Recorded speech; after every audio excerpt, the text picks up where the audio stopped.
Students, temperature को major करने के लिए हमारे पास 3 यूनिट्स होती है। डिग्री सेल्सियस आप लोगों ने सुना ही है, फारेनहाइट यूएसए और कनाडा वाले यूज करते हैं, ठीक है ना, और एक केल्विन जो हम लोग लैब में यूज करते हैं, ठीक है ना। तो इसने क्या दिया है, एक रिलेशन दिया है क्वेश्चन में कि फारेनहाइट और सेल्सियस में क्या रिलेशन होता है। तो अगर देखो कई बार क्या होता है कि लगा दो कनाडा वालों ने हमें टेम्परेचर भेज दिया कि 32 डिग्री फारेनहाइट है, तो हम लोग उसको सेल्सियस में तो कन्वर्ट करना पड़ेगा ना।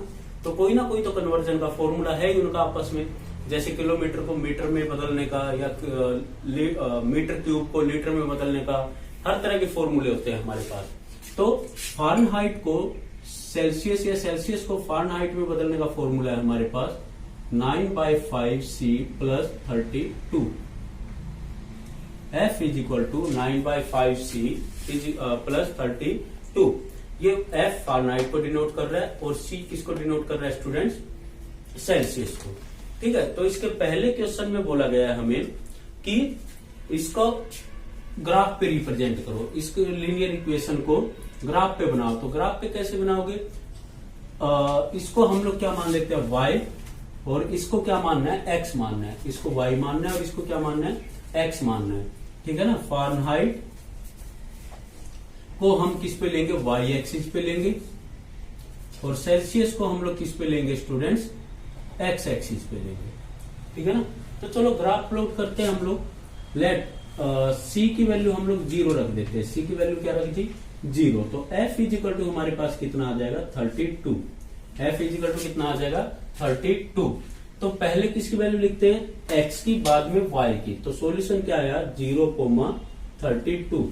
2 पॉइंट निकालने हैं हमें, कोई एक वैल्यू और रख लेते हैं। Let c is equal to हम लोगों ने 10 रख दी। c इज इक्वल टू क्या रख दिया हम लोगों ने, 10 रख दिया। तो f इज इक्वल टू हमारे पास आएगा 9/5 × 10 + 32।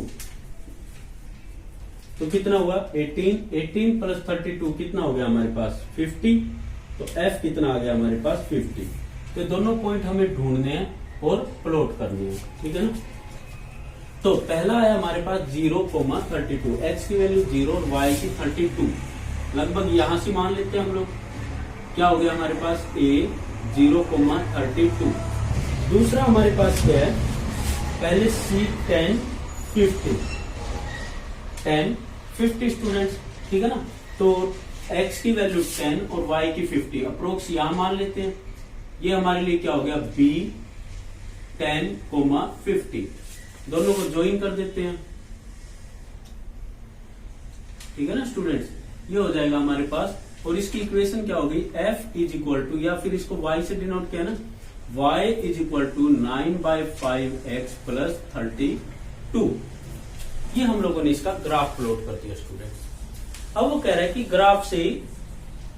ग्राफ से कोशिश करनी है ये सारी वैल्यूज फाइंड आउट करने की।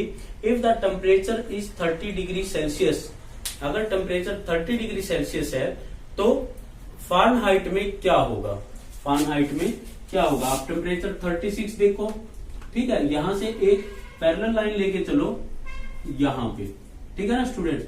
और इसी लाइन को, ये पॉइंट जब भी ये आपको बिल्कुल इसके पैरेलल लेके जानी है, ये जहां पे भी टकराएगी ना स्टूडेंट्स, वहीं से एक लाइन ड्रॉ करो x एक्सिस के पैरेलल, इसके पैरेलल। लेट ये यहां पे मिली लाइन, ठीक है ना, ये पॉइंट हो गया और ये हो गया, यहां पे आया। तो अगर तुम्हारा टेम्परेचर सेल्सियस में 30 डिग्री है तो फारेनहाइट में कितना होगा, 86 होगा। फारेनहाइट में कितना होगा स्टूडेंट्स, 86। आपका ग्राफ ही बता देगा सब कुछ। यहाँ 80 है, अगला क्या होगा, 81 का पॉइंट होगा, जो ग्राफ में लाइनें नहीं लगी होती, ठीक है। तो 86 में जाके मिलेगा। ये हो सकता है थोड़ा बहुत ऊपर नीचे हो जाए, वो ड्रॉ करने में दिक्कत आ ही जाती है। अदरवाइज आप क्या करो, फिर यहां से कैलकुलेशन करोगे, f is equal to 9/5 into, हमें c की वैल्यू कितनी रखनी है, 30 + 32। ओके, कितना बना, 54 + 32 मीन्स 86। आप यहां से भी बता सकते हो आंसर, और ग्राफ से भी आपको एनालाइज करना आना चाहिए, ठीक है ना स्टूडेंट्स। नेक्स्ट क्वेश्चन है हमारे पास, if the temperature is 30 degree, ये हो गया। If the temperature is 95 degree in Fahrenheit, Fahrenheit में हमारे पास कितना 95 डिग्री, तो उसके अकॉर्डिंग हम लोग इसके ऊपर परपेंडिकुलर उतरेंगे तो देख लेंगे कि ये कहाँ पे परपेंडिकुलर उतर रहा है। लेट ये 35 पे उतर गया, तो सेल्सियस में वो टेम्परेचर कितना होगा 35 होगा। अदरवाइज आप यहां से भी कैलकुलेशन कर सकते हो, 95 रखो is equal to 9/5C plus 32। जब आप इसको कैलकुलेट करोगे तो C is equal to let आपका 35 आ जाएगा। नेक्स्ट क्वेश्चन इसका बोला गया है कि if the temperature is 0 degree Celsius, Celsius में 0 डिग्री हो तो अगर सेल्सियस में 0 डिग्री है तो फारेनहाइट में कितना आएगा 32, ठीक है ना। तो फारेनहाइट में कितना आएगा 32 आएगा। तो वो ये देखो यहाँ पे दिख भी रहा है हमें, अगर हमारा सेल्सियस में 0 है तो फारेनहाइट में 32 आएगा स्टूडेंट्स, ठीक है ना। दूसरा हमसे वो ये भी पूछ सकता है कि फारेनहाइट में 0 हो तो सेल्सियस में क्या होगा। तो हम लोग क्या करेंगे, फारेनहाइट को 0 रख देंगे, सेल्सियस की वैल्यू अपने आप आ जाएगी। इससे लास्ट क्वेश्चन इसमें दिया है कि क्या कोई ऐसी वैल्यू भी है जहां पे फारेनहाइट और सेल्सियस दोनों इक्वल हो। यस, बिल्कुल हो सकते हैं ऐसी वैल्यू। एक तो आप लोग क्या करोगे, कोशिश करोगे ग्राफ में से ढूंढने की कि ग्राफ में से ये डिस्टेंस और ये डिस्टेंस कहाँ पे इक्वल है, एक्स एक्सिस से और वाई एक्सिस से।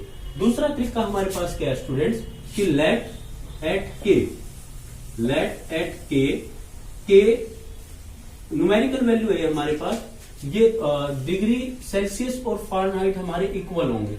अगर इक्वल होंगे तो हम लोग क्या रख देते हैं स्टूडेंट्स इसको, k is equal to 9/5K plus 32। हमें क्या करना है स्टूडेंट, सिर्फ k की वैल्यू निकालनी है। तो एलसीएम ले लेते हैं पहले, या इसको इधर लेके आओ, k minus 9/5K is equal to 32 रह गया, 5 एलसीएम, तो क्या आया हमारे पास 5K minus 9K is equal to 32 उधर जाके मल्टीप्लाई हो जाएगा, ठीक है ना स्टूडेंट्स। यहां पे क्या बचा -4K बचा, तो -K इज इक्वल टू, या फिर माइनस को उधर ले चलो 160/4, 160/4, ठीक है ना। तो कितने पे कटा है 40 पे, तो k की वैल्यू हमारे पास कितनी आई -40। k की वैल्यू कितनी आई स्टूडेंट्स हमारे पास -40। तो मीन्स -40 के ऊपर न्यूमेरिकल वैल्यू ऑफ फारेनहाइट और सेल्सियस वो क्या होगी, सेम होगी आपकी। कितने पे होगी -40 पे फारेनहाइट में और सेल्सियस में आपकी दोनों वैल्यूज क्या होंगी स्टूडेंट्स, सेम होगी। तो आई होप आप लोगों को समझ आया होगा। Thank you students.